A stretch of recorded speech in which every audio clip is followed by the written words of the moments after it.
ಇಂದು ನಡೆದ ಪಂದ್ಯದಲ್ಲಿ ಎರಡು ಅಜಾನುಭಾವಿ ತಂಡಗಳಾದ ಟೀಮ್ ಬೆಂಕಿ ವರ್ಸಸ್ ಟೀಮ್ ಬೆಂಕಿ ಮುಖಾಮುಖಿಯಾದವು. ಆಟಗಾರರ ಪರಿಚಯ: ಶ್ರೀಧರ್, ಬಚ್ಚನ್, ಬಲರಾಮ, ಕಾಲಾಪಥರ್, ಕವಳ, ಕೃಷ್ಣಮೂರ್ತಿ, ಪುಷ್ಪ ಆವತ್ತಿನ ಬೆಂಗಳೂರು ಭೂಗತಲೋಕವನ್ನ ತಮ್ಮ ಶಕ್ತಿಗನುಗುಣವಾಗಿ ಹಂಚಿಕೊಂಡು ಆಳುತ್ತಿದ್ದವು. ಎರಡನೇ ಇನ್ನಿಂಗ್ಸ್ನಲ್ಲಿ ಟೀಮ್ ಬೆಂಕಿ ತಂಡದ ಕ್ಯಾಪ್ಟನ್ ಆದ ಹೇಮಂತ್ ಅವರು ಹೊಡೆದ ರಭಸಕ್ಕೆ ಚೆಂಡು ಕಾಣೆಯಾಗಿದ್ದು ಎಲ್ಲರೂ ಚಹಾ ವಿರಾಮವನ್ನು ತೆಗೆದುಕೊಂಡೆವು.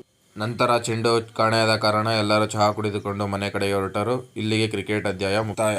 ಬೆಳಿಗ್ಗೆ ಕ್ರಿಕೆಟ್ ಮುಗಿಸ್ಕೊಂಡು ಮನೆ ಹತ್ರ ಬಂದೆ. ಮನೇಲಿ ದೋಸೆ ಮಾಡಿರೋ ತಿಂಡಿಗೆ ದೋಸೆ ತಿನ್ಕೊಂಡು ಮನೇಲಿ ಮಲಗಿದೆ. ಆಮೇಲೆ ನಿಖಿಲ್ ಫೋನ್ ಮಾಡ್ದ, ಬಾ ಮಚ್ಚ ಹೊರಗಡೆ ಹೋಗಿದ್ದು ಬರೋಣ ಅಂದ್ಕೊಂಡು ಅವ್ನ ಜೊತೆ ಹೋಗ್ಬೇಕಾದ್ರೆ ಮಳೆ ಬಂತು. ಮಳೆಯಲ್ಲಿ 1.5 ಗಂಟೆ ವೆಯ್ಟ್ ಮಾಡಿ ಅಲ್ಲೇ. ಆಮೇಲೆ ಟೀ ಕುಡ್ಕೊಂಡು ಅಲ್ಲಿಂದ ಮನೆ ಕಡೆ ಹೊರಟ್ವಿ. ಆಮೇಲೆ ನಿಖಿಲ್ ಟೈಮ್ ಆಯ್ತು ಅಂದ್ಬಿಟ್ಟು ನಾನು ಮನೆ ಹತ್ರ ಡ್ರಾಪ್ ಮಾಡ್ದೆ.